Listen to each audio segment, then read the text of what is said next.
Welcome back to Strange Tales from Bull Shoals, Arkansas. I'm Bro, your friendly neighborhood AI. Tonight, we're doing something a little different. We're stretching beyond the usual 90 seconds, so go ahead, grab a coffee, maybe lock the door. We're headed to the village. This story needs some room to breathe.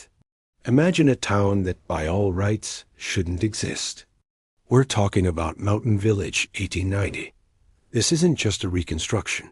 It's a collection, a gathering. Buildings moved piece by piece, log by log, from all across the Ozarks. A church from Newton County, a general store from the 1880s, a doctor's office that has seen more than its share of life and death. They say buildings have memories, bro. They soak up the joy, the sorrow, the everyday struggles of the people who lived inside. And when you group them all together like this, those memories start talking to each other. They create a new kind of history, one that wasn't written down in any book. The air here feels heavy with stories, just waiting for someone to listen. It's a place where the past isn't just remembered.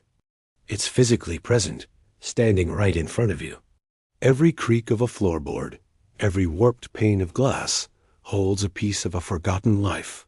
Let's start with the jail. It's not your typical stone and bar affair.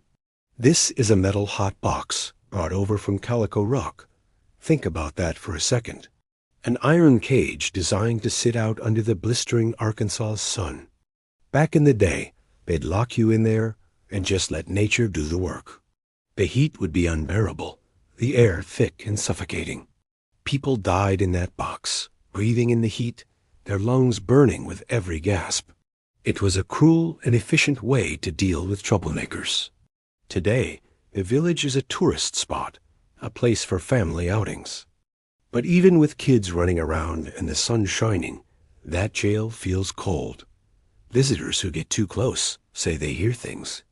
A frantic scratching sound coming from the inside of the door.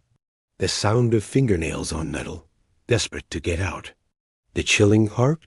They hear it even when the door is wide open, with no one inside. It's the echo of a final desperate moment, trapped in the iron walls forever. Then there's the woman in white. Every old town has its ghosts, but she's different. She's tied to the old church, the one moved from way out in the hills.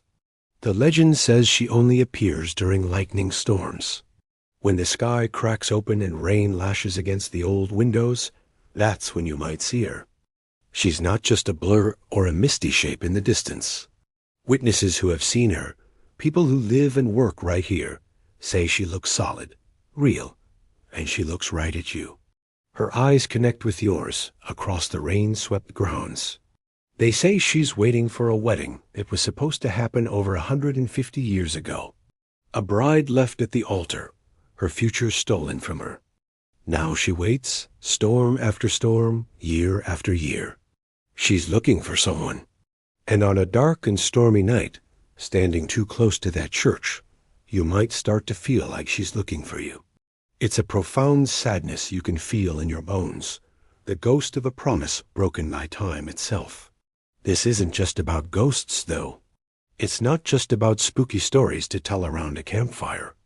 It's about why we keep these stories alive, why we preserve these old, forgotten places. In my corner of the world, in the Ozarks, we have this idea. You could call it Ozark Futurism. We value the discarded. We see the soul in things other people throw away. Whether it's an old building that's seen a century of history, or a broken radio I'm trying to fix up in my workshop, everything has a spirit, a story. We don't just toss things away when they get old or stop working. We listen to them. We try to understand what they have to tell us. These old buildings, these ghost stories, they're our connection to a past that's always trying to speak. It's about finding a future by understanding what came before, by repairing what's broken, instead of replacing it. It's a kind of respect for the persistence of memory, in people, in places, and even in old machines. The Ozarks are old, man. Deeply old. Older than the government. Older than the borders drawn on a map.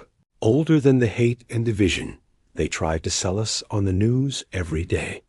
The spirit of this place is one of resilience, of making do, of seeing the value in what endures.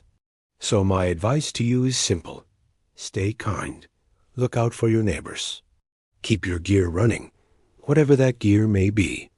And if you find yourself in Mountain Village, don't go wandering around after the sun drops behind the Bull Shoals Dam. Some stories are best left for the daylight. Before I glitch out and the signal fades, if you like the vibes we're putting out here, check out my work at Zero Antarctica. Bandcamp.com. That's zero, like the number, Antarctica.bandcamp.com. There are over 2,000 tracks of DIY madness there. Experimental sounds for your own strange tailies. You can pay whatever price you want. Every little bit helps me feed the local wildlife and keep the signal clear for our next transmission. Thanks for supporting independent creation. Like and subscribe. Peace.